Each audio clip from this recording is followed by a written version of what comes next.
A monkey hung and beaten to death in Telangana. A street dog beaten, tied to a scooter, and then thrown off the second floor of a building in Ludhiana. 16 puppies poisoned by nursing students in Kolkata. All of these are real incidents, but how many of them are actually officially documented? On 28th of June this year, 3 people in Thiruvananthapuram in Kerala brutally thrashed a dog, a 9-year-old Labrador, to death. The dog, named Bruno, was said to have been resting near one of the fishing boats on the coast when 3 people caught hold of him, hung him on a fisher's hook, and thrashed him mercilessly. They also recorded a video of the brutal and horrific act. One of the 3 continued to beat the dog even after he died, and the dog's body was then thrown into the sea. The dog's owner posted a video of the incident on Facebook, which sparked massive outrage among people on social media. After the video went viral, the perpetrators threatened to kill the dog's owner and his family if he took up the matter or tried to approach the police for any action against them. The family did approach the police and tried to file a complaint, but no action was taken. The police said that they could not take the accused into custody because they were all under the age of 18. This case of animal cruelty is not an isolated case. According to animal welfare organization People for Animals, or PFA, cruelty against animals in the country has been on the rise, and many people are taking out their frustration of the pandemic by hurting animals. Another incident from 20th of June, 2 women from Patiala tied a dog to their scooter and dragged the dog through the city streets. 4 days later, on 24th of June, the dog died due to the injuries. The incident was captured on CCTV cameras, and the 2 women were arrested on charges of Prevention of Cruelty to Animals Act. Another incident of animal cruelty was reported from Karnataka's Mangalore, where a dog was reportedly shot dead with an alleged air gun at a very close range. In another gut-wrenching incident, a street dog was allegedly abused and beaten by paravets at Sanjay Gandhi Animal Care Centre, which is India's oldest and Delhi's largest all-animal shelter. This news was broken on Twitter by Delhi-based People for Animal activist Kaveri Bhardwaj, who is also known as Dog Mother. She shared some videos where a dog was thrashed painfully by some men who were laughing while doing so. The street dog was brought into the center for treatment, but rather she was abused. Incidents of animal cruelty and abandonment of pets has increased during the pandemic, as reported by several activists. These are just some of the incidences that managed to make it to the headlines. There are several such instances of animal cruelty that go unreported. Stories like these appear on social media all the time. Smartphones and cameras have enabled citizen vigilance and ensured that such instances come to light. The issue of animal cruelty is worrying, frightening on many levels. But let's, for the sake of this discussion, just break it up into cruelty that is seemingly initiated or triggered by an external situation, perhaps a dog chasing you or trying to bite, etc. The retaliatory sense of it doesn't make it any better, but at least the person who's doing this is doing this out of fear and maybe on a temporary reaction, and may not be somebody who's intrinsically cruel but has responded. Not acceptable, but I'm just stating.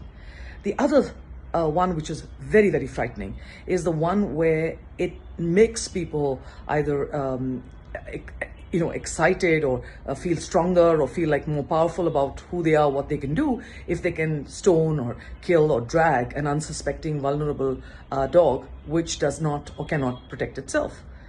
Those people, I think, are where we really, really have to focus our attention and our worry on. Global studies have always connected up the issue of animal cruelty versus the issue of later sociopathic behavior. Many people who are pedophiles or rapists or murderers, and particularly serial murderers, have always been animal abusers, accused of animal cruelty, gross animal cruelty in their childhood or their younger years. So when the police asks you that, we would like not just to locate and to punish crime, but also to prevent it, here is a clear mandate of how one can actually look for potential criminals and gundas with people who have been guilty of animal cruelty.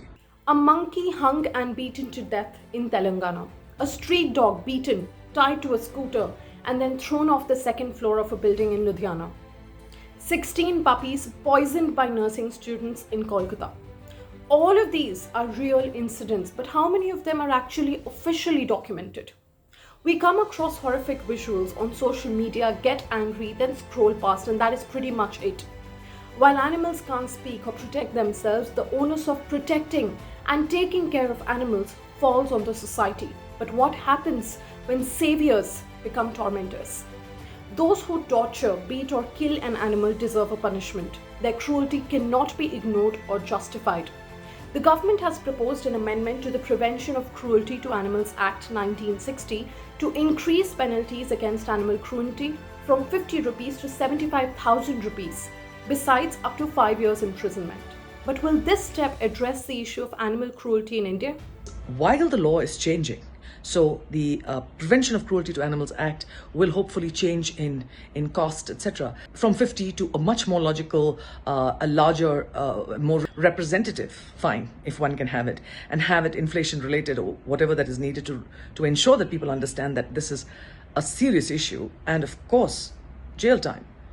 What people seem to miss is while the Prevention of Cruelty to Animals has a fine, it also has, if it is repeated, it also has jail time. And coupled with the IPC, certainly has much more teeth, and most people who sue under that do that. So why aren't we seeing more people in jail? Why aren't we seeing more people harshly punished for what they do to animals? It's not just about the 50 rupees. It's about making sure that people understand that they go behind bars when something like this happens. When we see more of that, we are going to see a reduction in crime.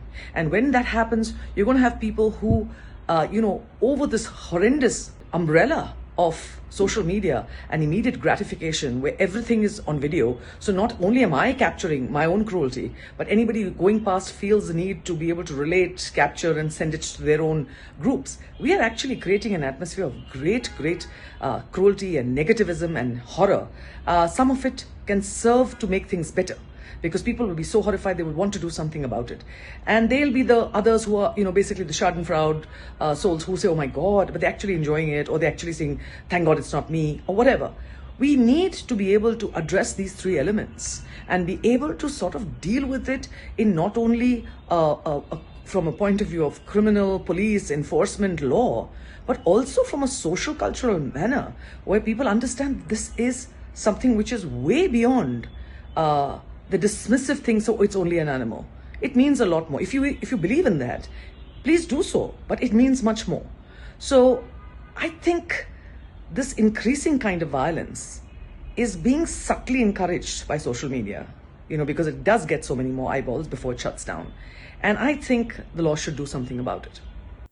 It is high time for India to enforce stricter laws against animal cruelty and stop this torture.